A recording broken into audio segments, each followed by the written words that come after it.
지금부터는 그 비영리 회계 투명성 강화를 위한 알고리즘 두 번째 시간으로 보조금 실무 사례 및 해설에 관해서 강의를 드리도록 하겠습니다. 그 교재는 그 나눠드린 그 보조금 그 실무 사례 책자를 이용해 주시면 될 것 같습니다. 그 맨 앞에 보시면은 이제 보조금 개요를 해가지고 이제 그림이 나와 있는데요. 보시는 것처럼 그 국고보조 사업하고 지방보조 사업에 대한 이제 구조도가 간략하게 좀 설명이 되어 있습니다. 그래서 국고보조 사업에는 국고보조금하고 자기부담금 그리고 이제 대응 지방비 이게 이제 같이 구성이 될 수가 있는데요. 국고보조 사업이라 하더라도 대응 지방비가 포함되게 되면 전체적으로는 지방보조 사업에 또 해당이 됩니다.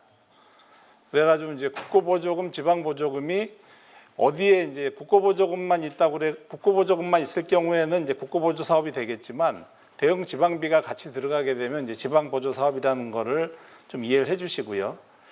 여기서 이제 국고보조금 저희가 지방보조금 구분을 하는 이유 자체는 지금 이제 보조금 검증과 관련된 기준이 국고보조금과 지방보조금의 차이가 있습니다. 국고보조금은 1억 이상일 경우에는 이제 검증 대상인데 지방보조금은 3억 이상이 되어야 이제 검증 대상이 되게 되고요. 다만 국고보조금하고 지방보조금을 같이 사용하는 이런 보조 사업의 경우에는 국고보조금에 따라서 검증을 받으면은 지방보조금 검증 보고서는 그 국고보조금 검증 보고서로 가름할 수 있게끔 그렇게 이제 작년에 법령이 개정이 돼서 한 번만 받으시면 됩니다. 근데 저희가 그 질문을 좀 여러 번 이제 받았는데요. 회계감사하고 그다음에 이제 검증 보고서 기준에 대해서 혼동하시는 경우가 좀 있는 것 같습니다. 그래서 이제 회계감사 같은 경우에는 그 책에 보시면은 같은 회계년도 중 교부받은 보조금 총액입니다. 그래서 만약에 2억짜리 보조금을 내가 5개를 받았다. 그렇게 되면은 같은 연도에 2억짜리 5개니까 10억이 되고요. 그렇게 되면은 회계감사를 받으셔야 됩니다. 근데 만약에 2억짜리 보조금이 5개 다 지방보조금이다. 그럴 경우에는 지방보조금에 대한 검증보고서를 발행을 하실까요? 안 할까요? 검증은 여기 보시는 것처럼 보조사업별로 금액을 이제 판단하게 돼 있습니다. 그래서 지방보조금만 2억씩 5개를 받았으면은 같은 연도에 총 합계 10억을 받았기 때문에 회계감사 대상은 됩니다. 같은 회계연도 중에 교부받은 총 보조금이 이제 10억이 넘었기 때문에요. 근데 개별 사업별로는 지방보조금은 3억 이상을 돼야지 검증이 되는데 개별 사업별로는 2억씩 받았기 때문에 검증 보고서는 이제 발행을 안 해도 됩니다. 그래서 약간 이제 모순이죠. 반대의 경우로 보시게 되면은 2억 9,900만 원씩 3개 지방보조금을 받았다. 그럼 거의 9억 가까이 보조금을 받았는데 뭐 검증도 안 해도 되고 감사도 안 받아도 됩니다. 그래서 약간 이제 모순적인 그런 이제 제도가 있어가지고 이 사항들은 저희가 계속 틈나는 대로 관련 부처에다가 이제 건의는 드리고 있습니다.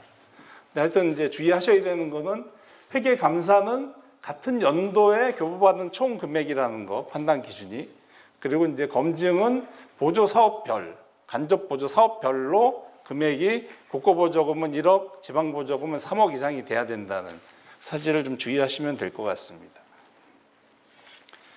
그래서 여기는 이제 사례로 이제 보여드리는 겁니다. 그래서 두 번째 사례를 보시면은 국고보조금이 10억 원, 지방보조금이 3억 원. 이럴 경우에는 이런 이제 그 사항이 필요한 거고요. 위에 보시는 것처럼 국고보조금이 0.9억 원, 지방보조금이 2.8억 원, 2.6억 원 정도 될 경우에는 아무것도 지금 안 해도 되는 그런 이제 상황입니다. 보조 사업 금액은 11억 원이어가지고 마치 이제 회계감사를 받아야 될 것 같지만 아까 이제 이 보조 사업 금액으로 판단하는 게 아니고요. 보조금으로만 판단을 하셔야 됩니다. 그래서 국고보조금, 지방보조금 각각 금액이 1억이 안 되고 3억이 안 되고 합쳐도 10억이 안 되기 때문에 사례 1의 경우에는 아무것도 안 해도 되는 그런 이제 경우가 발생을 하게 됩니다. 그래서 그 실무를 하시면서 어떤 이제 국고보조금에 대한 검증이나 회계감사 판단을 하실 때 이 사항을 좀 주의해서 살펴보시면 좋을 것 같습니다. 네, 국고보조금은 이제 보시는 것처럼 이제 정산 보고서에 대한 검증 업무를 수행함에 있어 가지고 보조사업 정산 보고서 검증 지침을 준수를 하셔야 되고요. 여기에 없는 경우에는 한국공인회계사가 제정한 역사적 재무정보에 대한 감사 또는 검토위의 인증 업무 기준을 따르도록 되어 있습니다. 그리고 지방보조금의 경우에도 국고보조금하고 이제 유사한데요. 지방보조금은 지방자치단체 보조금에 관한 법률 시행 규칙하고 지방보조금 관리 기준에서 해당 내용들이 이제 설명이 되어 있습니다. 이 내용들은 배포해드린 책자 뒤에 부록으로 첨부가 되어 있으니까 참고를 하시면 될 것 같습니다. 네, 전체적으로 이제 보조사업자가 사업계획을 수립을 해가지고 최종 집행을 하고 이제 검증하는 순서까지 대략적인 이제 순서도를 이제 보여드린 거고요. 지금은 이제 국고보조금의 경우에는 이나라돔이라는 시스템에서 전체적으로 이제 검증 업무까지 하고 있고, 지방보조금은 이제 보태미 시스템에서 검증은 하는데 보고서는 거기서 작성을 못하고 이제 첨부만 하셔야 되는 그런 약간 차이는 있습니다. 그래서 이제 그런 사항들은 해당 이제 국고 이나라돔하고 보태미 관리하는 부처에서 매월 교육을 하고 있습니다. 보조 사업별로 집행 기준이 어떻게 보면은 검증의 가장 첫 번째 단계라고 할 수 있는데요. 첫 번째 집행 기준은 이제 보조금을 지급하는 관련 부처에서 사용 기준을 내려주는 게 가장 첫 번째로 지켜야 될 기준입니다. 그 기준하고 이제 국고보조금 같은 경우에는 여기 보시는 것처럼 국고보조금 이제 통합관리지침 이런 사항들이 우선적으로 좀 적용이 돼야 되고요. 여기에 이제 없는 사항들은 보조 사업을 수행하는 기관의 규정이 두 번째로 적용이 돼야 됩니다.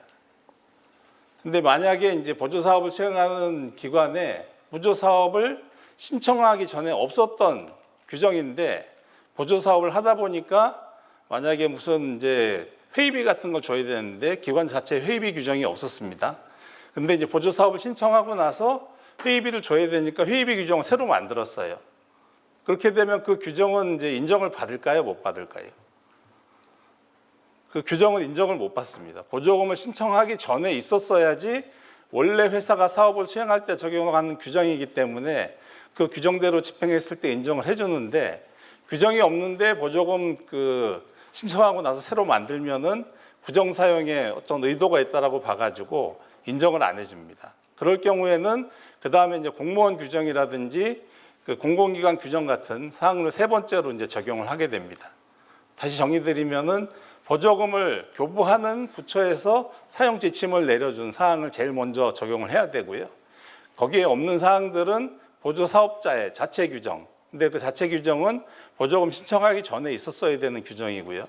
그 다음에 거기도 없으면은 공공기관이라든지 공무원 규정을 따르는 형태로 해서 지침을 따르셔야 됩니다. 그래서 여기 이제 보시는 것처럼 법률을 가장 먼저 지키셔야 되고요. 그 다음에 이제 관련 고시 같은 지침을 지키셔야 됩니다. 그 다음에 부처별로 국고보조금을 국고보조금 지자체는 이제 지방보조금을 지급을 하면서 내려준 이제 사용 규정 그걸 따라야 되고요. 그 다음에는 이제 사업자가 제출한 사업 계획서를 준수를 하셔야 됩니다. 그리고 그 다음에 사업별로 세부 운영 지침 같은 거 따르셔야 되고, 여기에 없으면은 보조 사업자의 규정, 거기도 없으면은 공무원의 이제 일반적인 규정, 공무원이나 공공기관의 일반 규정을 따르는 순서로 해서 검증을 하시면 됩니다. 그래서 혹시 이제 보조 사업자가 오셨으면은 보조 사업자께서도 그 기준에 따라 가지고 보조금을 집행하셔야지 나중에 이제 검증 받으실 때 문제가 없습니다. 보조 사업 운영할 때 가장 중요하게 다뤄지는 게 바로 이제 용도의 사용 금지 사항입니다. A라는 용도로 사용하기 위해서 보조금을 신청했는데 금액이 좀 여유가 있다 그래가지고 A-1에 쓴다든지 B에 쓴다든지 하게 되면은 부정 사용으로 바로 이제 환수 조치를 당하게 됩니다. 그래서 반드시 보조 사업자는 이제 보조금 신청하실 때 제출하셨던 이제 사업 계획 그리고 보조금을 이제 교부하기 위해서 중앙부처라든지 지자체가 결정했던 그 교부 결정에 해당되는 사항만 이제 집행을 하셔야 됩니다. 그래서 이제 용도의 사용 금지를 보조금법에서도 이제 규정을 해놨고요. 근데 만약에 이제 이 사항 외에 지금 보조사업자가 이 보조사업하고 유사한데 꼭 써야 되겠다 그랬을 경우에는 본인이 판단하시면 안 되고요. 검증기관도 마찬가지고 반드시 보조금을 교부한 기관에서 사전에 승인을 받았는지를 좀 확인을 하셔야 됩니다. 그래서 보조금 이제 교부기관에서 요거는 이 사업에 포함해서 집행할 수 있겠다라고 승인을 해주시면은 인정을 받을 수 있으니까 반드시 집행하시기 전에 보조금 교부기관의 승인을 받으셔야지 모든 것들이 다 이제 해결이 된다라는 걸 다시 한번 좀 유념해 주셨으면 좋겠습니다. 그래서 위반 사례를 보시면 뭐 첫 번째는 너무나 당연하죠. 뭐 연구개발비를 받았는데 사업하고 상관없이 개인 용도로 뭐 차량 구입하는 데 썼다든지. 그리고 두 번째가 조금 이제 그 혼동이 되실 수가 있는데요. 그 보조금법에 따르면 이제 다른 법령에 의해서 회계감사를 받을 경우에는 이제 10억 이상 보조금을 받더라도 다른 법령에 따라서 회계감사를 가름할 수 있게 돼 있죠. 그래서 만약에 이제 원래 보조금 받기 전에도 외관법에 따라서 회계감사를 받고 있었어야 됐어요. 근데 이제 보조금이 10억이 넘으니까 보조금에 대해서도 이제 회계감사를 받아야 되는 그런 상황이 됐을 경우에 이 이제 그 회계결산 수수료가 또 보조금으로 집행할 수는 있습니다. 근데 이 보조금을 받지 않았어도 이 회사가 회사가 회계감사를 받았어야 된다. 근데 보조금 10억 이상이다. 그래서 우리가 이 보조 사업에 대해서 회계감사를 받아야 되니까 회계감사 수수료를 보조금으로 넣겠다. 그러면은 그건 부정 사용으로 해서 다 환수가 될 겁니다. 원래 회계감사 안 받고 있었는데 보조금 10억 이상이 돼가지고 회계감사를 받아야 된다. 그럴 경우에는 이제 사업계획 신청하실 때 회계감사 수수료도 같이 포함하시면은 그거는 이제 보조금의 적정한 사용으로 인정을 받을 수가 있는데요. 이 보조금이 아니더라도 회계감사를 받아야 된다 할 경우에는 부정사용으로 환수될 가능성이 높기 때문에 그럴 경우에는 반드시 사전에 그 교부기관의 승인을 먼저 받는 게 중요합니다. 그렇지 않을 경우에는 부정사용으로 이제 환수가 될 수가 있습니다. 그리고 이제 보조사업에 참여하지 않으면서 또 이제 사업계획에도 없는 인원에 대해서 뭐 인건비를 지급했다 뭐 이런 사항들은 당연히 이제 부정사용으로 되겠죠. 그래서 이런 사항들은 계정별로 집행기준 설명드릴 때 추가로 좀 설명을 드리겠습니다. 그리고 이제 보조사업자는 그 본인들이 기존에 수행하던 사업하고 보조금하고는 이제 명확하게 구분이 돼야 됩니다. 그래서 그 구분의 가장 첫 번째가 바로 이제 그 별도의 계좌를 이제 관리하는 그런 겁니다. 근데 이 이제 별도 계좌는 반드시 뭐 새로 통장을 만들어야 되느냐? 그건 아닙니다. 별도의 계좌라고 했지 새로 만들라는 얘기는 없기 때문에 기존에 만약에 A라는 이제 보조 사업을 수행했는데 전년도에 이제 완료가 돼가지고 정산이 끝났습니다. 근데 올해 새로 이제 B라는 보조 사업을 하게 되면은 기존에 쓰던 통장을 써도 됩니다. 근데 대신에 전기 거랑 섞이면 안 되기 때문에 반드시 이제 구분된 통장이어야 됩니다. 새로 만들 필요는 없지만 구분돼야 되고 올해 만약에 두 개의 보조 사업을 한꺼번에 진행을 하게 됐다. 그럼 뭐 올해 같이 하는 거니까 한 통장에 해도 되겠지. 그렇게 생각하시면 안 됩니다. 반드시 별도의 구분 계좌로 해가지고 보조 사업별로 계좌를 이제 관리를 하셔야지 나중에 이제 검증이라든지 정산할 때 그 불이익을 받지 않기 때문에요. 반드시 보조금은 이제 별도의 계좌로 해서 구분해서 집행을 하셔야 되고 보조금 집행할 때는 증빙이 이제 인정되는 사항들이 명확하게 제시가 되어 있습니다. 계좌이체, 전자 세금 계산서를 포함한 하고 전용 신용카드하고 체크카드 이런 경우에만 인정이 되고요. 밑에 이제 보시는 것처럼 소상공인 간편결제 시스템 이런 것처럼 딱 지정된 그런 이제 집행만 이제 인정이 되게 돼 있습니다. 예외적으로 교통이나 통신시설 미비 등으로 해서 계좌이체, 카드 사용, 전자세금 계산서 등의 사용이 곤란한 경우에는 다른 결제 수단을 이용할 수 있다라고 이제 돼 있긴 한데요. 굉장히 이제 예외적이어야 됩니다. 지금 뭐 특히 국내에서는 뭐 교통, 통신, 시설 미비 등으로 계좌이체, 카드 사용, 전자세금 계산서 사용이 불가능한 경우가 거의 없기 때문에 반드시 이걸 이제 사용을 하셔야 되고 만약에 진짜로 그 지역에 큰 문제가 생겨가지고 할 수 없었다 그러면은 관련 증빙 및 사유를 소명을 해야 되기 때문에 쉽지는 않습니다. 그래서 우선 보조금 집행하실 때는 계좌이체, 카드, 전자세금 계산서 등을 충실하게 준수해서 사용하셨는지를 확인을 반드시 하셔야 됩니다. 그래서 위반 사례를 보시면은 시자치구 보조금 등 모종 보조금을 하나의 통장에 포함해서 관리하게 치게 되면은 나중에 정산할 때 어떤 보조 사업에 집행을 했는지 구분하기가 쉽지 않기 때문에 불이익을 받을 수가 있습니다.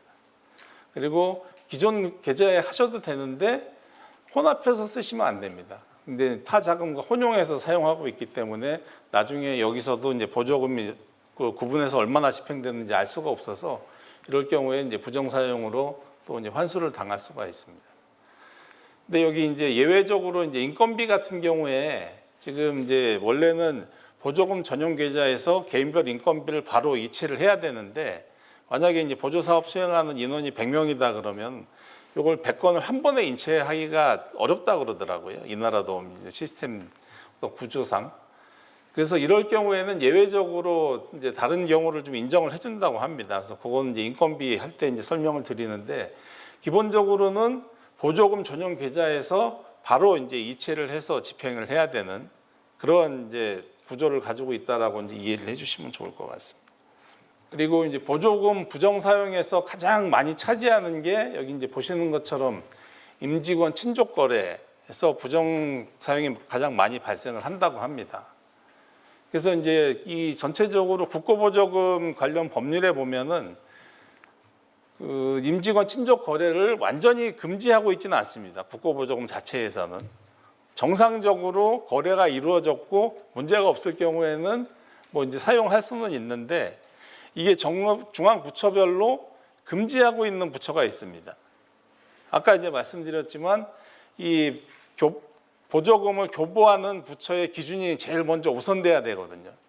근데 이제 일부 중앙 부처의 경우에는 친족 거래가 뭐 나라 장터를 통하든 아무리 공정하게 했던 간에 금지를 하고 있기 때문에 친족하고 거래가 발생했으면 바로 이제 부정수급으로 환수가 될 수 있습니다. 그래서 반드시 이제 이 임직원 친족 거래에 대해서는 보조금을 교부하는 그런 부처가 허락을 하고 있는지, 허락을 한다면 어떤 절차에 했을 경우에 정당한 사용으로 인정을 하고 있는지 확인을 반드시 하셔야 됩니다. 그래서 이제 여기 보시는 것처럼 부처별 관리 규정에 따라서는 보조금 교부 기간에 사전 승인 없이 임직원 직계 좀비속 포함해서 운영하는 거래처의 거래 자체가 금지되는 경우도 있고 거래의 정당성과 필요성이 증명되는 때에 허용되는 경우가 있습니다. 그래서 이 사항들을 반드시 이제 숙지를 하셔가지고 부처별로 임직원 친족 간의 거래를 허용을 하는지 허용을 하지 않는지 이런 사항들을 확인을 반드시 하셔가지고 임직원 친족 거래에 대해서 검증을 해주시는 게 좋을 것 같습니다. 그리고 그 구분액의 별도 계정 아까 말씀을 드렸는데요. 보조금 교부액에 대해서는 보조사업자 자체의 수입 지출하고는 반드시 구분이 돼야 됩니다.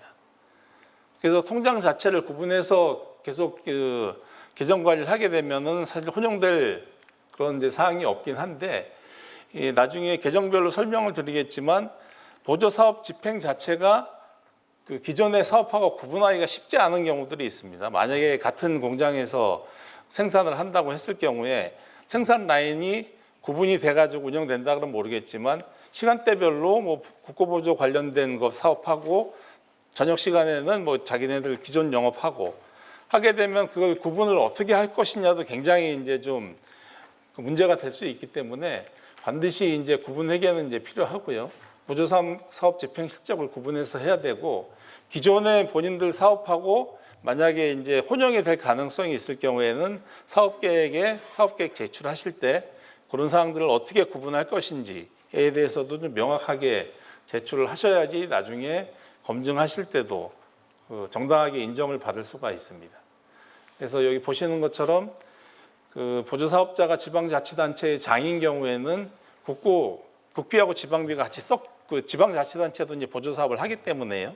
국고보조금을 받을 경우가 있는데 각각의 집행 실적을 구분해야 되고요. 그 다음에 이제 뭐 이런 식으로 해서 각각의 집행 실적이 구분이 돼야 됩니다.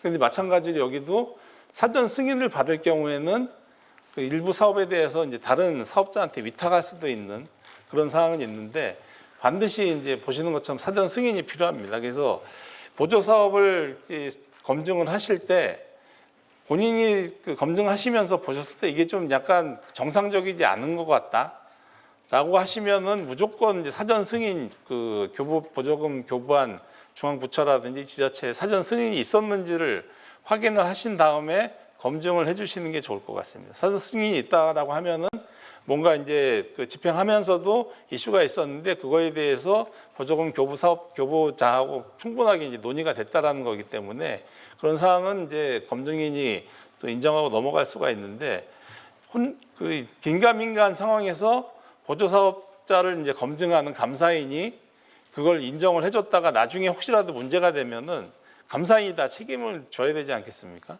규정이 없는 거를 이제 감사인이 승인을 해줬기 때문에 그래서 검증을 하시면서 물론 이제 그 보조 사업자를 생각하시는 마음도 굉장히 이제 중요하긴 한데 그것보다는 이제 원칙을 지켰는지 그리고 만약에 원칙에서 조금이라도 혼동이 된다든지 원칙을 지키지 않은 것 같이 느껴지셨을 때는 반드시 이제 보조금 교부한 그런 중앙부처나 지자체가 사전 승인을 해줬는지 요걸 하신 다음에 그 다음에 이제 본인의 판단을 하시는 게 좀 리스크를 줄일 수 있는 방안인 것 같습니다.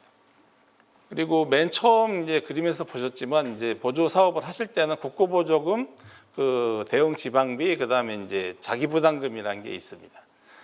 그래서 그 대부분은 이제 새 국고보조금, 자기부담금, 이제 대응 지방비가 이제 매칭이 돼서 보조 사업을 이제 많이 수행을 하시게 되는데요. 자기부담금 우선 집행이라는 이제 또 사항이 있습니다. 그래서 그 보조 사업을 하실 때는 자기부담금을 부담을 해야 되는 그런 이제 보조 사업일 경우에 자기부담금을 좀 먼저 집행하는 그런 사항들이 있습니다. 그래서 이 사항을 만약에 이제 그 지키지 못하셨을 경우에는 자기부담금 비율만큼 나중에 이제 환수를 당할 수가 있습니다. 어차피 이제 보조 사업을 끝까지 이제 완수를 하시게 되면은 처음에 이제 투입하기로 했던 그런 이제 국고보조금, 자기부담금, 대응 지방비가 다 투입이 되니까 크게 이제 이런 이슈가 생기진 않을 텐데요. 만약에 이제 그 국고가 4, 자기가 4, 지방이 2 해가지고 4, 4, 2 정도로 해서 사업을 수행을 했는데 한 80%까지 진행하다가 사업이 이제 중단이 됐어요. 예를 들어가지고. 근데 이제 자기 부담금을 좀 아껴서 쓰신다고 자기 부담금은 안 쓰고 국고를 4, 지방을 2, 나머지 2를 이제 자기 부담금으로 했다. 그러면은 총 80을 쓴 거는 맞죠. 8을 쓴 건 맞는데 자기 부담금을 그중에 40%를 썼어야 되는데 지금 그 자기 부담금을 25%밖에 안 쓴 거지 않습니까? 8 중에 200개 안 썼으니까. 그러면 15%만큼은 환수를 당하게 됩니다. 자기 부담금을 썼어야 되는데 이제 안 썼기 때문에. 그래서 그 나중에 이제 전체적인 그 완성된 보조 사업에 대해서 검증하실 때는 뭐 그때도 이제 자기 부담금을 비율만큼 집행하셨는지 반드시 확인을 하셔야 되는데 중단된 보조금의 경우에는 특히나 이제 자기 부담금을 이제 비율대로 잘 집행을 했는지 확인하시는 게 이제 필요할 것 같습니다. 이제 예외적으로 뭐 이제 아래의 경우에는 자기 부담금을 우선 집행하지 아니할 수 있다 하는데 요거는 원래 계획에 없던 사항들의 경우에는 이제 예외적으로 인정을 해주는 것 같습니다. 그래서 연간 사업계획에 반영되지 않았던 추가 자부담이라든지 지방자치단체 매칭 사업에 한해서 그리고 중앙간서의 장이 또 이제 자부담 집행을 달리 정한 경우 이럴 경우에는 우선 집행하지 않을 수 있는데 기본적으로는 자기가 이제 부담하기로 했던 비율만큼은 먼저 집행을 해야 된다라는 거를 좀 반드시 확인을 해 주십시오. 그리고 이제 보조 사업 기간을 준수해야 된다. 이건 뭐 너무나 이제 당연한 사실이긴 한데요. 이 보조 사업을 신청을 하고 보조 사업이 확정됐는데 기간 시작 전에 이제 집행되는 비용이나 불가피하게 기간 종료 이후에 집행되는 비용이 발생할 수도 있습니다. 예를 들어 가지고 저희가 여기도 있지만 이제 보증보험료 같이 사업 시작하기 전에 먼저 집행이 돼야 되는 경우도 있고요. 그 다음에 이제 보조금에 대한 이제 검증 보고서 같은 경우에는 보조금 집행이 다 끝난 다음에 검증을 할 수 있지 않습니까? 그럼 당연히 이 이제 기간이 지나가게 되겠죠. 그래서 이런 이제 예외적으로 회계 기간 시작 전이나 이후에 집행에 대한 이제 비용들이 있을 경우에는 뭐 이제 규정한 사항들이 있긴 있지만 이 사항들도 먼저 이제 교부하는 기관하고 사전 승인을 받아가지고 확인을 해놓고 그리고 이제 나중에 검증하시는 게 굉장히 이제 안심이 될 수 있습니다. 그래서 물론 이제 규정을 먼저 잘 확인하셔가지고 그 사업 기간 전이나 이후에 사용할 수 있는 비용들에 대해서 잘 확인을 하셔야 되고 그 다음에 그 비용들에 대해서는 그 사업 기간 중에 그 이제 보조금 교부 기간하고 사전 승인을 좀 미리 받아 놓으시면은 나중에 검증하시면서 이제 이거 가지고 또 분쟁이 생기지는 않을 수 있으니까요. 미리 이제 잘 준비를 해주시면 좋을 것 같습니다. 그리고 보조 사업비를 정상적으로 집행을 했는데 올해 그 정상적으로 했지만 다 못 쓸 경우도 있지 않습니까? 그래서 그럴 경우에는 미리 이것도 이제 사업 기간 중에 교부 기관하고 협의를 하게 되면은 2월에서 사용할 수 있는 경우도 있습니다. 그래서 요 무조건 보조 사업비를 우리가 받아서 2월 할 수 있는 건 아니고 사전에 교부 기관의 승인을 받아야 되니까 보조 사업자가 보조 사업비의 회계 기간 2월을 했다 했을 경우에는 이제 사전 승인이 있었는지 여부를 반드시 확인하신 다음에 그 최종적으로 이제 검증 보고서를 이제 발행을 하셔야 될 것 같습니다. 그래서 여기 이제 몇 가지 이제 사례가 있는데요. 2024년에 이제 예산이 배정이 됐는데 23년 말에 그 예산을 가지고 이제 미리 출장을 갔다. 그럼 이게 이제 승인이 안 됐을 경우에는 이 보조 사업 때문에 갔는지 다른 이유 때문에 가면서 보조 사업을 했는지 알 수가 없지 않습니까? 그래서 이런 것들은 이제 인정을 안 해줍니다. 그리고 24년도 사업 홍보를 위해 가지고 광고 선전비를 아직 안 받았는데 23년도 사업 예산에서 먼저 집행을 했다. 이것도 뭐 승인 안 받았고 그다음에 24년도 사업 홍보를 위한 보조금인지 확인이 안 되기 때문에 이런 것들도 다 이제 그 인정을 안 해주게 됩니다. 그리고 요 밑에 보시는 것처럼 뭐 내부적인 사정으로 그 24년 초에 용역이 완료되는 것으로 일정을 조정해 놓고 용역 완료 전에 대금을 먼저 줘버렸다. 이런 것도 지금 그 보조금을 부정 사용한 것으로 인정받을 수가 있기 때문에 이런 사항이 있으면 반드시 그 이제 보조금 교부 기관에 사전 승인을 받아야 됩니다. 안 받았을 경우에는 나중에 증명하기가 굉장히 이제 어려울 수 있기 때문에요. 감사인의 입장에서는 우선 이제 부정수급으로 볼 수밖에 없다라는 거를 그 이제 보조금 보조 사업자한테 사전에 좀 안내드리고 그다음에 이제 그 보조금 교부 기관하고 좀 협의를 해서 사전 승인을 받으시라고 좀 얘기를 하시는 게 좋을 것 같습니다. 제가 지금 설명드리는 거는 이제 보조금 검증 자체가 보조 사업이 끝난 다음에 검증을 업무를 맡는다, 수임하신다라는 전제가 아니라 지금은 이제 보조 사업을 기준이 계속 좀 이제 검토를 하셔야 되거든요. 그래서 그 전제로 해가지고 좀 말씀을 드린다는 것도 좀 이해를 해주십시오. 만약에 다 끝난 다음에 보조금 검증 업무를 수임하실 경우에는 사전에 승인을 받을 수가 없지 않습니까? 그렇게 되면 이제 원칙적으로 사전 승인을 받았어야 되는데 없다라든지 혼동이 된다 할 경우에는 그 규정에 있는 대로 의견을 주는 게 좋을 것 같습니다. 제가 지난번에 전주 그 전북공인회계사 회에서 설명을 들었을 때 이제 질문 주셨던 것 중에 하나가 신용카드를 사용하시면 이제 부가세가 발생을 하지 않습니까? 부가세도 환급을 받을 수 있을 경우에는 보조금에서 이제 제외를 해야 됩니다. 보조금 집행을 안 하신 거기 때문에. 근데 보조 사업자가 우리 환급 안 받을 테니까 그냥 보조금 사용한 걸로 인정을 해달라고 그러셨다 그러더라고요. 근데 이거 인정해줘야 될까요? 해주시면 안 될까요? 승인을 안 받았기 때문에 인정을 해주면은 나중에 보조금 환수 금액이 생기게 되고 부정수급이 이제 발생을 하게 되거든요. 그 부가세 환급을 받건 안 받건 회사의 결정이지만 보조금 입장에서는 그만큼 보조금을 집행을 안 한 거기 때문에 환수를 해야 되는 겁니다. 그래서 그거를 이제 감사인이 만약에 이제 보조금 사용으로 인정을 해주시게 되면 검증을 잘못한 것으로 이제 판정을 받을 수 있기 때문에 반드시 원칙에 따라서 해주시는 게 이제 필요할 것 같습니다. 그리고 이제 물품 용품 계약은 기본적으로는 이제 나라장터를 이용을 하셔야 될 것 같습니다. 근데 2천만 원 이상은 무조건 이제 나라장터를 이용을 하셔야 되고 수의 계약의 경우에는 여기 이제 국고보조금 통합관리 지침이라든지 지방보조금의 경우에도 이제 교재 저희가 그 조항을 이제 추가를 해드렸는데요. 그 사항의 경우에 이제 수의 계약을 할 수가 있는 겁니다. 그래서 기본적으로는 이제 나라장터 국가에서 하는 이제 조달 시스템을 이용하시면은 부정수급의 위험은 이제 굉장히 줄어들 수 있다라는 걸 좀 이해해 주시고요. 근데 수의계약으로 할 수 있는 그런 사항에 대해서는 이제 그 조항들이 있기 때문에 그 조항에 해당되는지 확인을 하셔야 됩니다. 그래서 수의계약으로 할 수 있다라고 이제 돼 있지만 그 보조금을 교부한 그 기관에서 임직원 친족 간의 거래는 못하게 돼 있다. 그러면은 아무리 규정에 따라 했더라도 그거는 이제 부정수급이 부정사용이 되기 때문에 그렇게 되면 안 됩니다. 그래서 하여튼 여러 가지 규정들을 다 충족하는지를 반드시 확인을 해서 집행을 했는지 검증을 하셔야 됩니다. 그래서 여기 이제 사례를 보시면은 3천만 원 상당의 물품은 나라장터로 하셔야 되죠. 아까 이제 2천만 원 이상은 무조건 나라장터로 하라고 그랬으니까.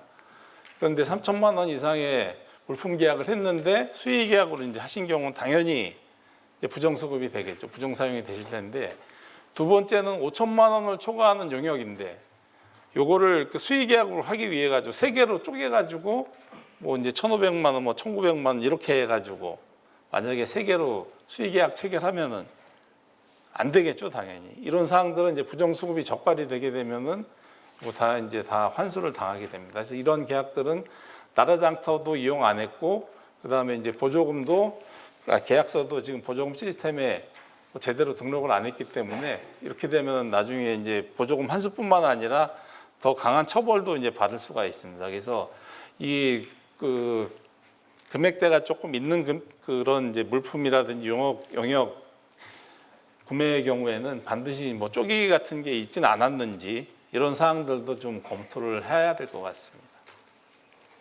그리고 중소기업 제품의 이제 우선 구매 사항도 있습니다. 근데 여기 보시는 것처럼 회계 연도별로 이제 100억 원 이상 보조금을 수령했을 경우에 우선 구매하라고 돼 있기 때문에 요 이제 해당되는 사업이 이렇게 많지는 않을 것 같은데요.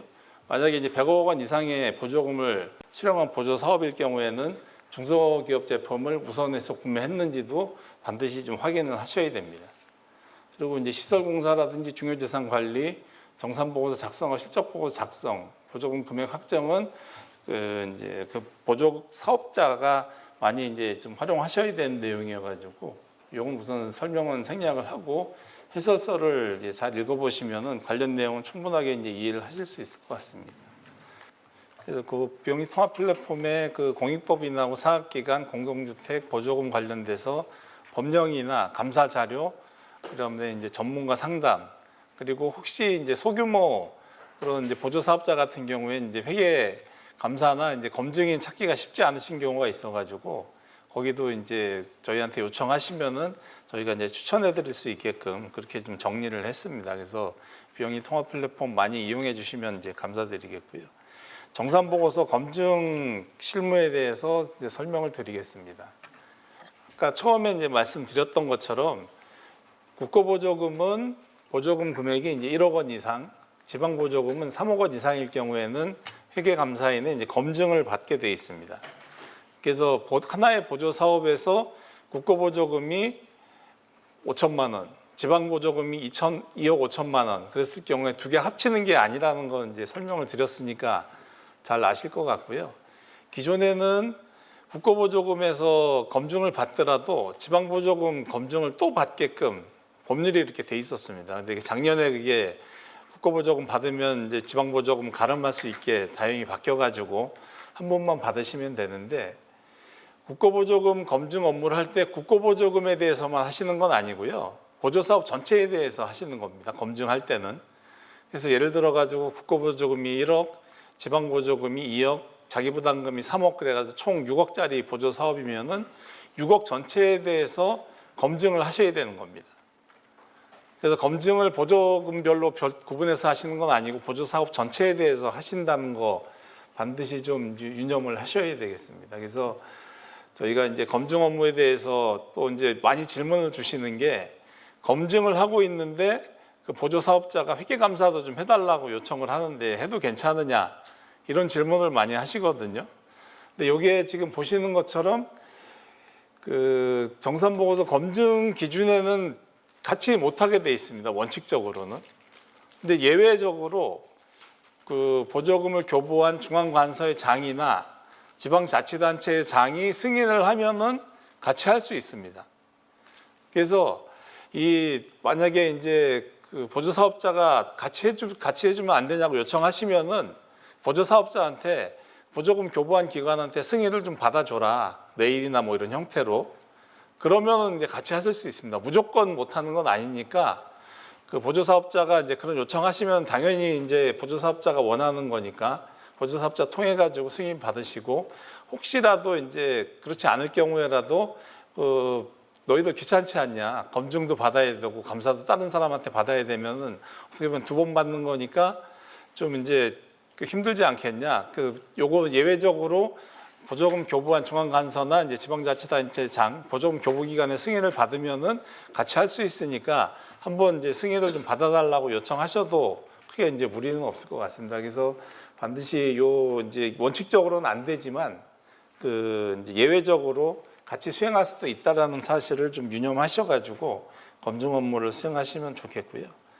검증 기준의 경우에는 제일 먼저 이제 정산보고서 작성 지침에 있는 보조 비목, 보조 세목별 산정 기준에 따라 가지고 보조사업자가 집행을 하시는지 확인을 좀 하셔야 됩니다. 그리고 지방보조금의 경우에는 지방자치단체 예산 편성 운영 기준이라는 그런 이제 기준에 따라 가지고 했는지 이제 확인을 좀 하셔야 되고요.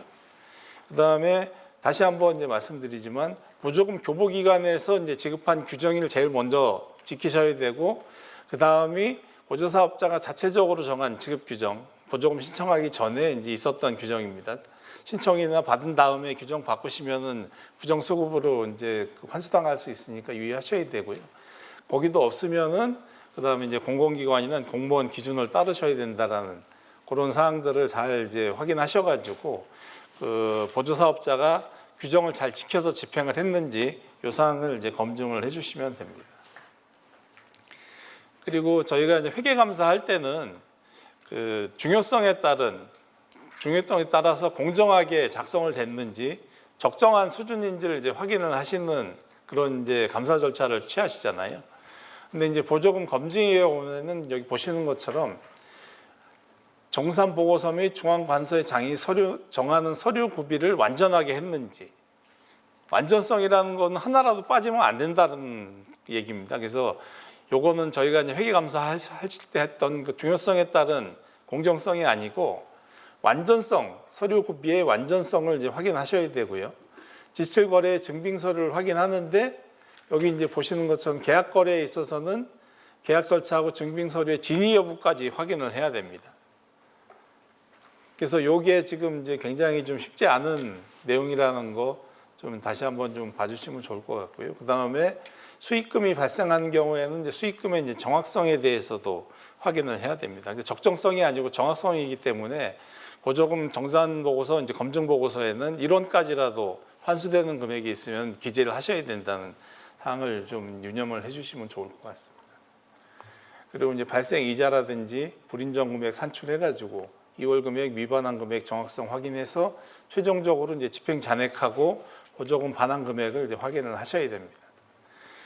그리고 여기 이제 보시는 것처럼 지금 이제 보조 사업자가 제출한 거 이외에 필요할 경우에는 추가적으로 증빙을 요구를 할 수가 있습니다. 이것도 굉장히 이제 어떻게 보면 강한 그런 이제 요구 사항이기 때문에 반드시 좀 부족하다든지 보조 사업자가 제출한 증빙이 좀 의심이 될 경우에는 그걸 확인할 수 있는 추가 증빙 서류를 요청을 하셔야 되고요.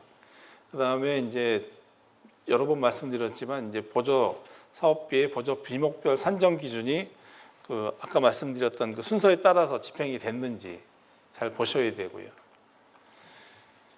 그리고 마지막으로는 이제 여비 같은 경우가 조금 이제 혼동이 될 수 있는데, 여비 같은 경우가 굉장히 이제 기준을 잘 확인을 해주셔야 됩니다.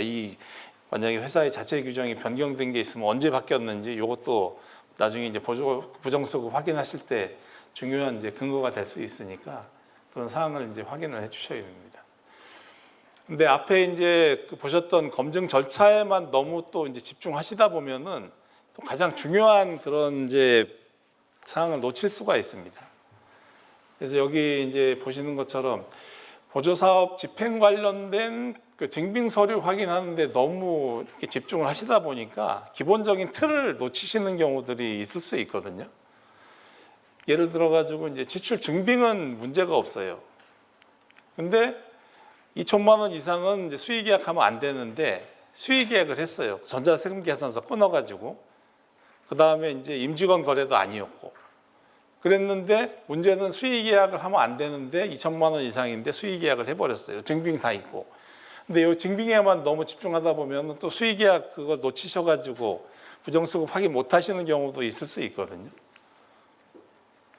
그리고 여기 이제 둘째 보시면은 그 역량이 확인이 안 됐는데 친족 간의 거래가 가능하다 그래가지고 친족이 새로 설립한 물론 이제 업체에 대해서 이제 거래를 한 거죠. 사업관리 미흡 등으로 인해 가지고 보조금이 환수될 수가 있습니다.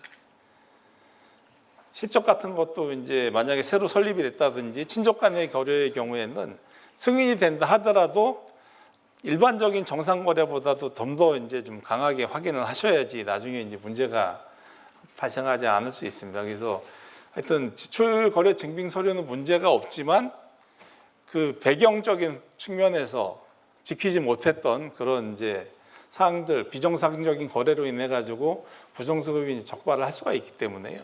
지출 증빙도 잘 확인하셔야 되지만 그 집행 절차 같은 경우에도 반드시 좀 잘 확인을 하셔가지고 그 보조금 검증을 해주셔야지 문제가 없을 것 같습니다. 특히 이제 사적 이해관계자는 계약 절차, 뭐 그 2천만 원 이상 수의 계약하는 그런 사항들하고 신규 설립이나 관련 실적이 부족한데 선정이 됐다든지 이런 사항이 없는 그런 이제 적격한 자격이 있는지 여부를 조금 더 이제 엄격하게 확인을 하셔야지 이런 사항이 좀 예방이 될 수 있을 것 같습니다. 그러시면 이제 그 개정 과목별로 주요 사항을 좀 살펴보겠습니다. 먼저 인건비의 경우에는 여기 이제 보시는 것처럼 봉급이라든지 수당, 그 다음에 명예퇴직수당, 퇴직금 다 이제 해당이 됩니다.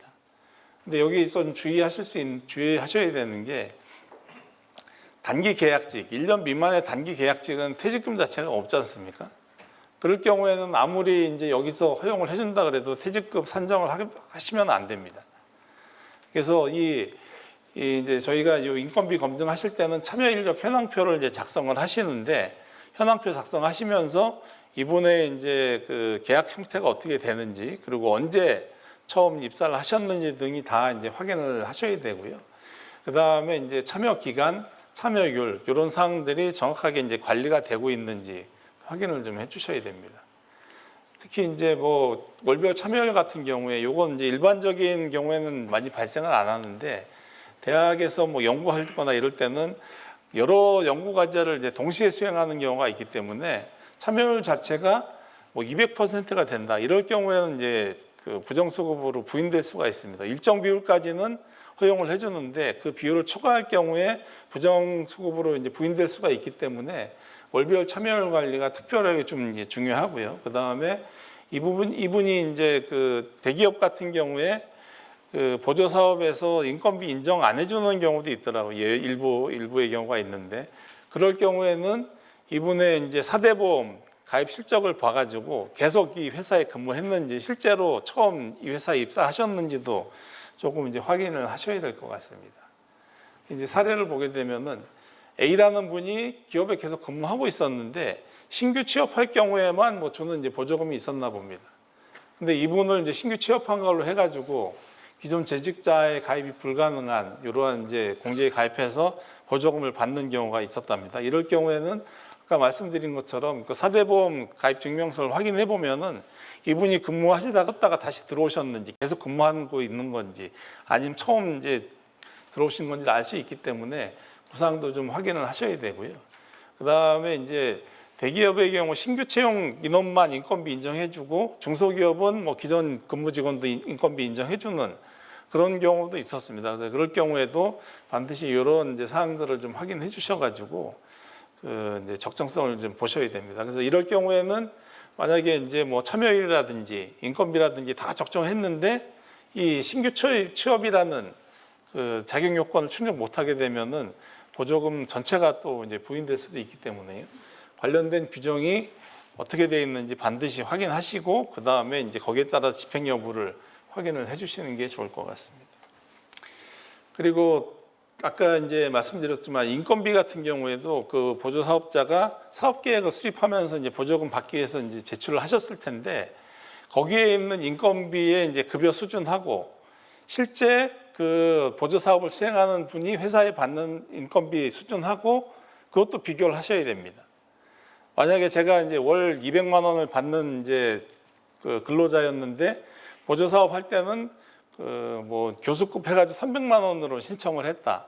근데 실제 수행은 제가 하고 있으면은 제가 이제 300만 원으로 신청을 했지만 제 급여는 200만 원이기 때문에 300만 원 신청하게 되면은 제 실제 급여하고 차이는 부정으로 이제 환수가 되게 됩니다. 그래서 가장 먼저 이제 그 급여 대장하고 근로소득 원천 징수 영수증을 통해 가지고 이 사람이 실제 급여를 얼마를 받는지, 그 다음에 이 보조 사업에 몇 % 참여했는지 이런 것을 따져서 이제 인건비의 적정성을 확인을 해주셔야 됩니다. 그리고 이 급여는 이제 원칙적으로는 보조금 계좌에서 바로 그 개인의 그 계좌로 이체가 돼야 되는데 아까 말씀드렸던 것처럼 뭐 100명이 수행한다 할 경우에는 100명을 한꺼번에 이체할 수 있는 기능이 없다고 그러시더라고요.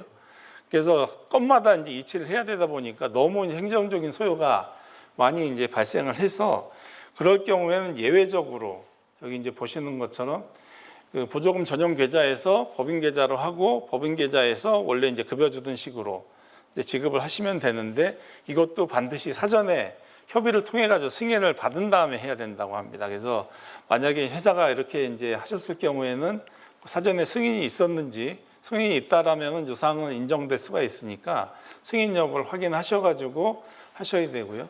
이 경우에도 급여가 지급되기 전에 만약에 이제 전용 계좌에서 법인 계좌로 보냈다. 그러면 이 경우도 조금 이제 부정수급으로 지적을 받을 수가 있답니다. 그래서 하여튼 이런 사항들을 다 골고루 확인하셔 가지고 인건비 확인을 해 주셔야 됩니다. 그리고 참여 인력이 이제 변경되는 경우들이 이제 굉장히 많이 발생할 수가 있는데 참여 인력 변경할 때는 반드시 이제 정당한 사유와 근거가 있어야 되고 사전에 변경 전에 승인을 받아야지 이런 것도 인정을 받을 수가 있습니다. 그래서 하여튼 이런 이제 인건비 관련돼서는 가장 중요하게 여러 사항들을 이제 보셔야 되니까 그 이제 하나하나 급여 대장하고 뭐 참여율 같은 거, 그다음에 이제 언제부터 근무하셨는지, 그리고 실제 급여만큼 이제 보조금 지급하는지 이런 걸 전체적으로 잘 보셔야 될 것 같습니다. 그리고 이제 두 번째로 이제 일반 수용비가 있는데요. 일반 수용비는 여기 이제 보시는 것처럼 그 기존의 회사가 수행하고 있는 사업하고 보조 사업하고 구분하기가 좀 쉽지 않을 수가 있습니다. 그래서 이럴 경우에는 이제 가장 중요한 게 사용 내역하고 예산이 보조 사업하고 관련이 있다라는 걸 이제 증명을 하는 건데 그 증명하기 위해서는 제일 첫 번째로 있어야 되는 게 이제 보조 사업 계획 제출할 때 이만큼의 이제 이런 일반 수용비가 필요하다. 어떤 이유 때문에 그런 게 있어야 되고 그 다음에 실제 집행할 때 이게 이제 보조 사업 뭐 때문에 집행한다라는 내부 이제 결제 내역이 있어야 되고요. 그 다음에 이제 지출 증빙은 이제 부수적인 겁니다. 지출 증빙은 아까 이제 보셨던 이제 전자세금 계산서나 뭐 이제 그 보조금 카드 집행, 계좌 이체 요걸 하셔야 되는 건 당연한 건데 그 이전에 이 이제 일반 수용비의 사용이 보조 사업하고 관련이 있다라는 거를 증명할 수 있는 근거가 있는지 이걸 잘 보셔야 됩니다. 그래서 아래 이제 보시는 것처럼 뭐 스테플러나 단순한 이제 사무용품을 뭐 대량으로 이제 구매를 했다든지 아니면 이제 개인용품 같은 이게 보조 사업과 관련이 있는지 의심이 되시는 그런 사항들은 우선은 이제 부인하시는 게 좋을 것 같습니다. 부인을 해야지 회사에서 이게 이제 사업과 관련이 있다라는 거를 증명할 수 있는 여러 가지 이제 자료를 주실 수 있기 때문에요. 먼저 제시하지 않으시면은 그 이제 검증인이 이걸 위험을 부담하면서까지 인정하실 필요는 없을 것 같습니다. 그래서 그런 이제 관련된 사업 계획하고 내부 승인이 있는지 확인을 하신 다음에 그 다음에 이제 지출 증빙을 이제 확인하시는 게 좀 이제 안전하게 검증할 수 있는 방안일 것 같습니다. 그리고 공공요금하고 제세도 이제 유사한 것 같습니다. 이게 이제 기존에 그 보조사업자가 수행하던 그런 사업하고 구분이 완전히 된다 그러면 좋겠지만 이제 혼용이 될 수가 있기 때문에 이러한 사항들도 보조사업 그 계획에 이제 어떤 이유 때문에 이런 공공요금하고 제세가 보조금에 이제 포함돼야 되는지, 그리고 실제 이제 그 집행하기 전에 내부 결제를 통해 가지고 그런 사항들이 이제 보조금하고 관련돼 있다라는 거 구분을 하시고, 그 다음에 이제 여러 가지 계좌이체 증명, 카드 전표 같은 걸로 실제 집행된 여부를 이제 확인을 하셔야 됩니다. 그래서 보시는 것처럼 보조사업 수행계획서에 이제 반영이 안 돼 있던 항목이라든지 보조사업 수행하고 직접적인 관련이 이제 없는 것으로 보이는 그런 사항들은 이제 우선적으로 부인이 될 수가 있습니다. 그래서 이런 이제 불이익을 받지 않기 위해서는 보조사업자가 당연히 이런 수행계획서 반영하고 보조사업 수행하고 관련이 있다라는 증빙을 이제 우선적으로 제시를 해주셔야 되고, 그 사항들을 이제 그 검증하시는 분들께서는 이제 꼭 누락 없이 이제 확인하시는 게 필요할 것 같습니다. 특급 매식비는 그 이제 기간별로 기준이 좀 다를 수 있는데, 일반적으로는 보시는 것처럼 이제 휴일에 2시간 아니면 이제 아침 일찍이나 밤 늦게 이제 2시간 이상 근무하실 경우에 사용할 수 있다라고 합니다. 근데 이것도 보조 사업별로 이제 사용 기준이 다를 수 있기 때문에 제일 첫 번째로 이제 보조금을 지급하는 그런 이제 기관에서 규정한 기준이 있는지, 그 다음에 이제 보조 사업을 수행하는 기관의 규정을 따지셔가지고 이제 하셔야 되고요. 특별 매식비 검증도 지출 결의서, 초과 근무 내역서, 그 다음에 이제 지출 증빙을 보셔야 됩니다. 그래서 여기 이제 보시는 것처럼 이제 초과 근무가 무엇 때문에 있었는지 확인이 안 된다든지, 초과 근무 했는지 확인이 안 되는 경우, 이럴 경우에도 당연히 이제 인정이 안 될 거고요.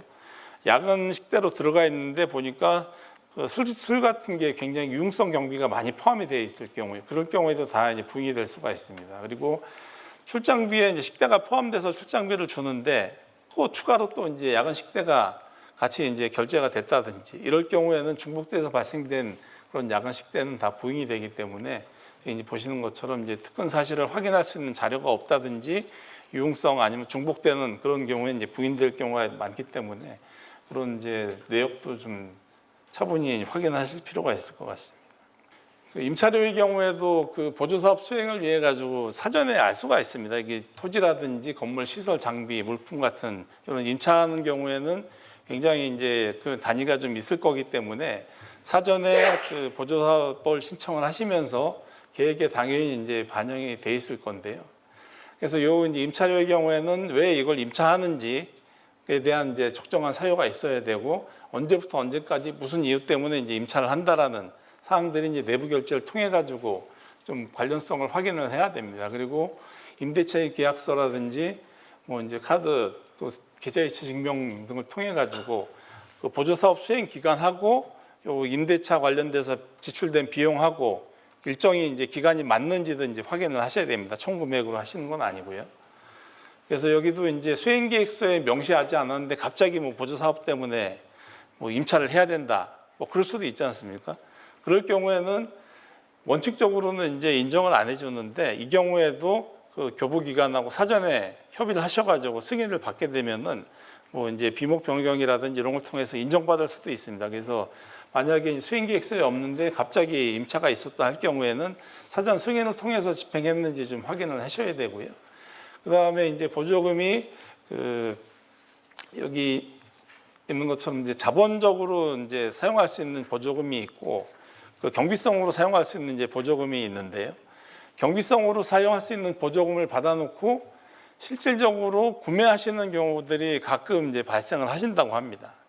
근데 이건 자본적 지출을 활용할 수 없는 이제 보조금이기 때문에 이 이제 보조 사업자가 임차 계약인 것처럼 계약을 체결했는데 실질적으로는 이제 구매 계약인 경우들이 이제 종종 있다라고 합니다. 그럴 경우에도 이게 부인될 수 있기 때문에 그 임차 계약이 맞는지 사유 내용을 확인하셔가지고, 만약에 이제 경상보조금, 비용으로 쓰는 경상보조금으로 보조금을 수령을 했는데 금액 차이가 안 난다 그래가지고 만약에 이제 구매를 했다, 그럴 경우에도 이게 적정한 보조금 사용으로 인정을 하지 않기 때문에 진짜 금액 그 임차 계약인지도 확인하셔야 되는 그런 이제 또 사항이 있을 수 있습니다.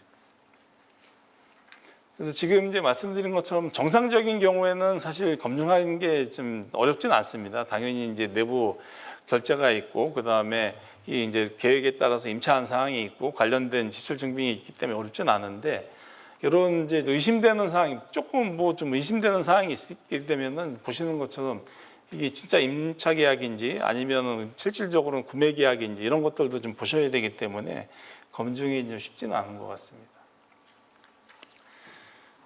시설 장비 유지비도 기존에 수행하시던 사업하고 또 이제 구분이 안 될 수가 있기 때문에 당연히 이것도 이제 보조 사업 신청하시면서 사업 계획에 이제 반영이 되어 있어야 되고요. 그 다음에 이제 이 사용하시면서도 이게 이제 보조 사업하고 어떻게 관련이 돼 있는 건지, 기존에 본인들이 수행하시던 자체 사업하고 구분이 어떻게 되는지 이런 것들이 좀 이제 증명이 될 수가 있어야 됩니다. 그래서 이러한 이제 내부 결제 사항하고 그다음에 이제 그 보조 사업 계획, 그다음에 뭐 이제 세금 계산서 같은 그런 그 지출 증빙이 있어야 되고요. 여기 이제 보시는 것처럼 시설 장비 유지비는 특히나 이제 처음부터 기관의 자체 운영 비용하고 별도로 관리 안 하면은 구분하기가 어렵습니다. 그래서 이러한 이제 보조 사업 수행 계획서에 반드시 이제 반영이 돼야 되고, 보조 사업 수행하고 직접적인 관련이 좀 불분명하다. 그럴 경우에는 우선은 이제 그 부인을 하시는 게 좋을 것 같고요. 그 증명의 이제 정도는 회사한테, 보조 사업자한테 조금 이제 넘기셔가지고, 사실 감사인이 증명하려고 해도 증명하기가 쉽지가 않습니다. 그래서 그 보조 사업자가 이게 그 나중에 이제 검증하고 그 다음에 이제 보조금 교부한 데서 확인할 때도 최종적으로 이제 증명은 그 회사가 제출한, 보조 사업자가 제출한 자료를 해야 되기 때문에 그 자료가 충분하지 않을 경우에는 이제 감사인은 원칙대로 적용을 하시면 될 것 같습니다. 그 다음에 이제 차량비, 재료비, 복리후생비 같은 경우에도 그 이제 구분이 쉽지 않기 때문에 이것도 지금 이제 사전적으로 계획에 반영이 되어 있어야 되고요.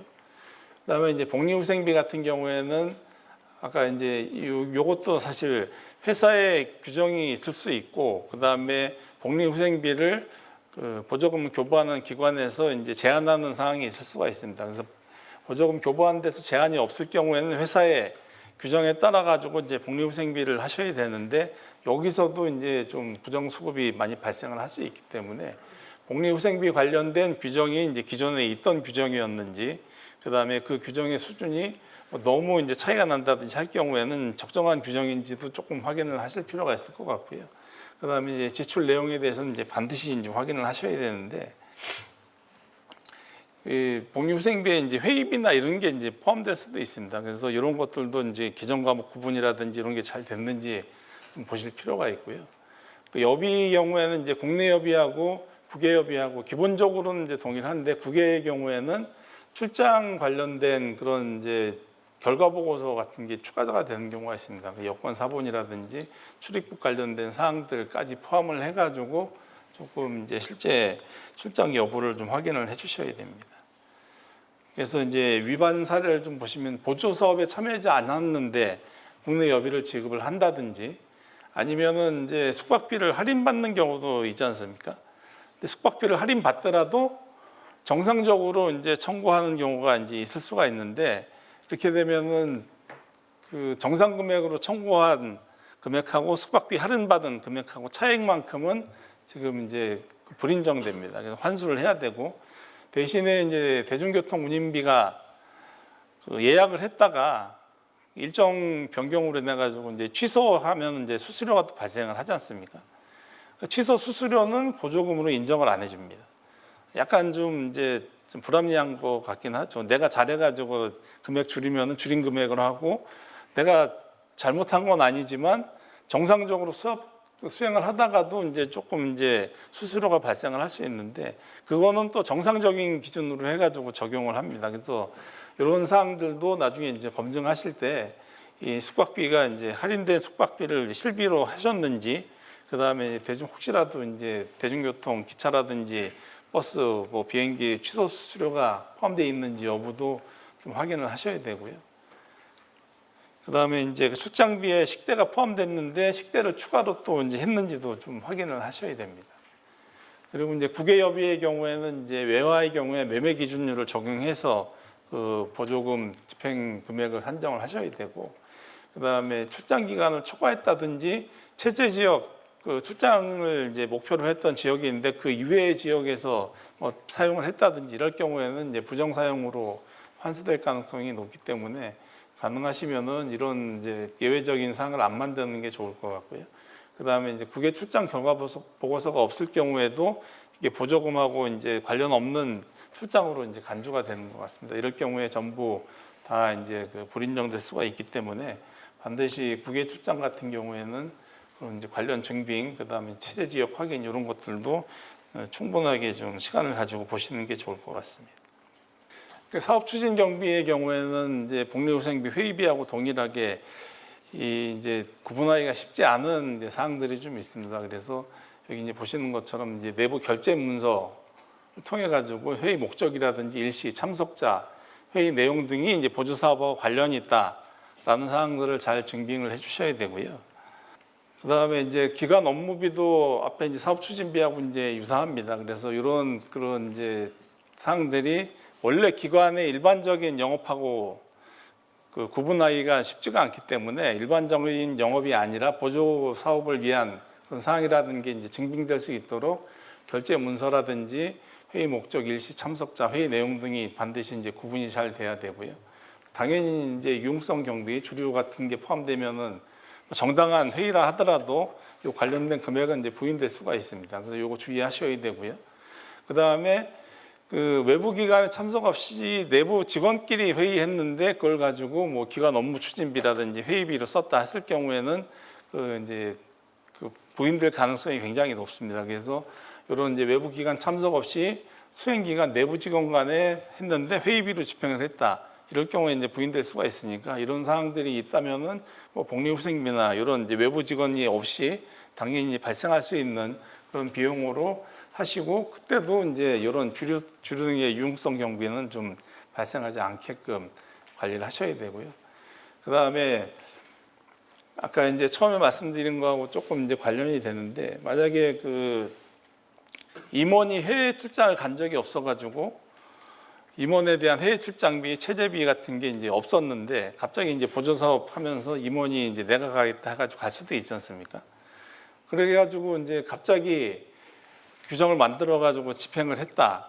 근데 그게 누가 보더라도 그 임원의 어떤 이제 급여 수준이라든지 직급에 맞지 않는 임원인데 갑자기 뭐 그 이코노미가 아니라 뭐 비즈니스로 해가지고 뭐 미국을 출장 간다든지 이럴 경우에는 정당한 출장이라 하더라도 다른 이제 비교해 봤을 때 너무 이제 과도한 비용을 집행한 거로 판단되면 또 부인될 수가 있습니다. 그래서 내부 규정 없이 직무 직책에 맞지 않는 금액을 지급했을 경우에 그 금액이 뭐 공무원 여비 규정이라든지 관련 공공기관 그 보조금을 지급한 기관의 규정에 비해서 너무나 과도할 경우에는 다 이제 부인될 수가 있으니까요.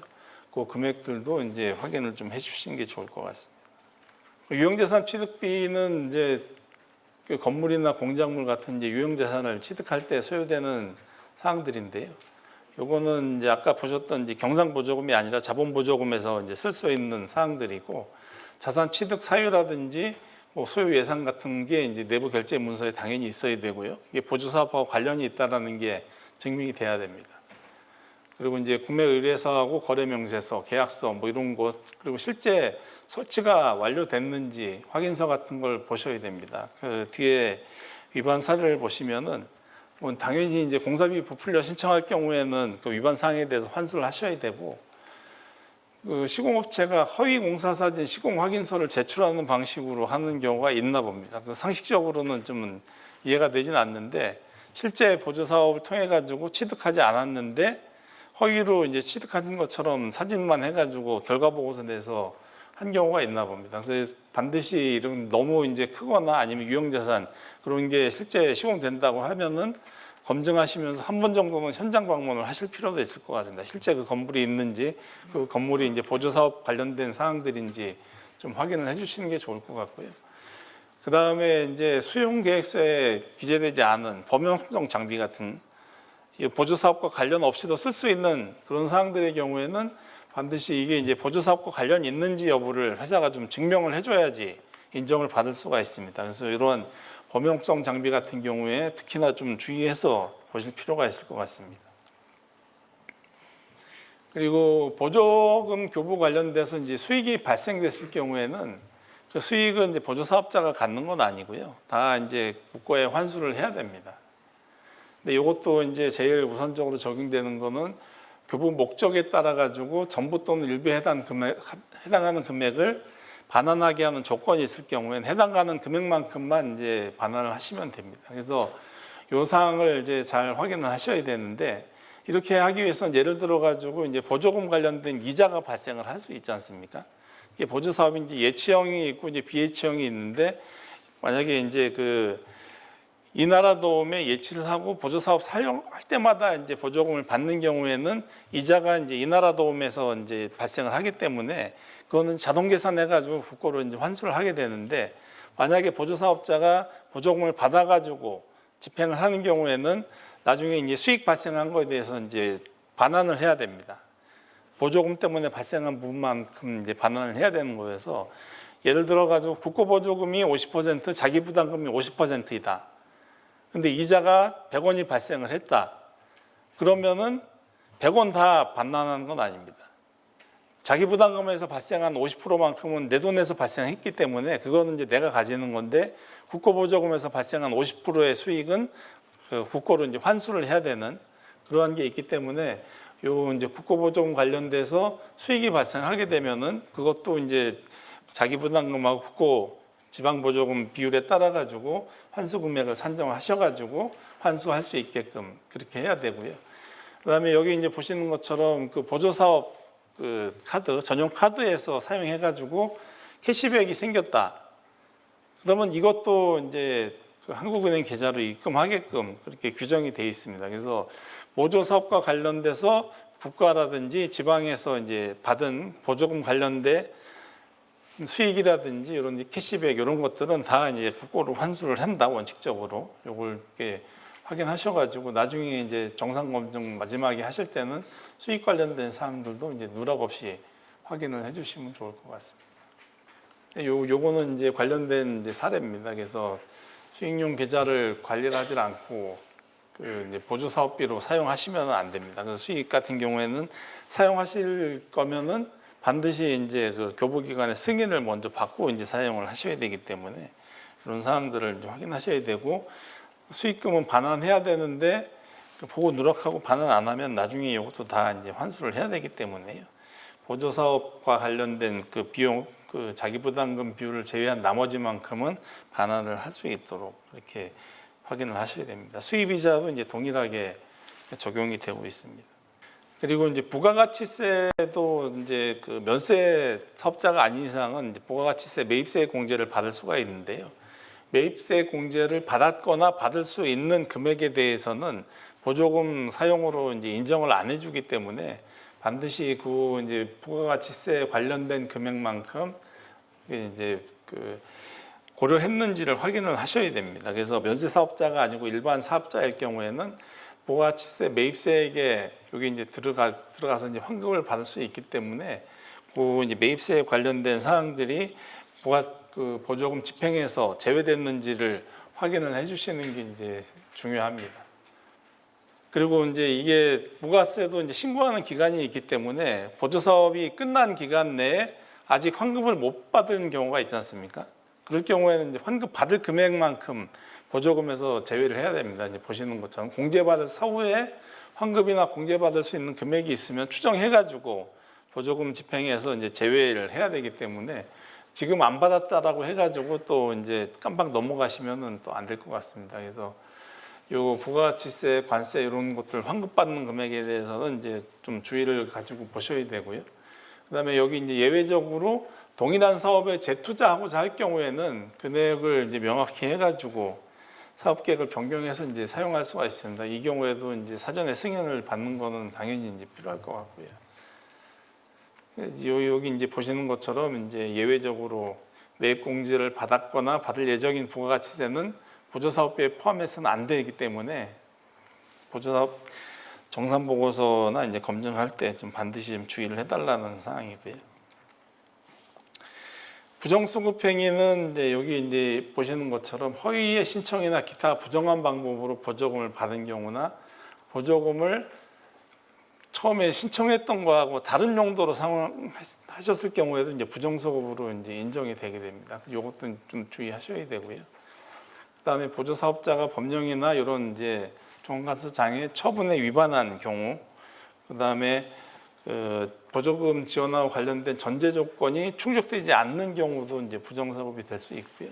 그다음에 동일 또는 유사한 사업 계획으로 중복해서 보조금을 받는 경우도 부정수급으로 이제 될 수 있습니다. 이거랑 별개로 보조금 교부 기간이 보조금을 잘못 지급한 금액도 부정수급이라고 이제 그 정부에서는 좀 산정을 하시더라고요. 그래서 실제 그 보조금 이제 부정수급이 얼마 있다 했을 때 그 금액이 너무 좀 상식적으로 이해가 안 되는 경우가 있는데, 그 경우들이 바로 이제 그 정부에서 좀 보조금을 잘못 지급했다가 바로 환수한 그런 게 다 포함이 돼서 그런 거니까, 보조금 이제 부정수급 금액이 크다고 그래가지고 감사인들이 검증을 제대로 안 한 거 아니냐, 이런 오해는 안 나셨으면 좋겠습니다. 하여튼 이런 이제 부정수급 사례가 이제 여러 가지가 있고, 이런 부정수급 사례별로 좀 이제 그 환수뿐만 아니라 어떤 그 형법이나 이런 거 민법에 따라 가지고 또 이제 그 제재를 받는 경우도 있기 때문에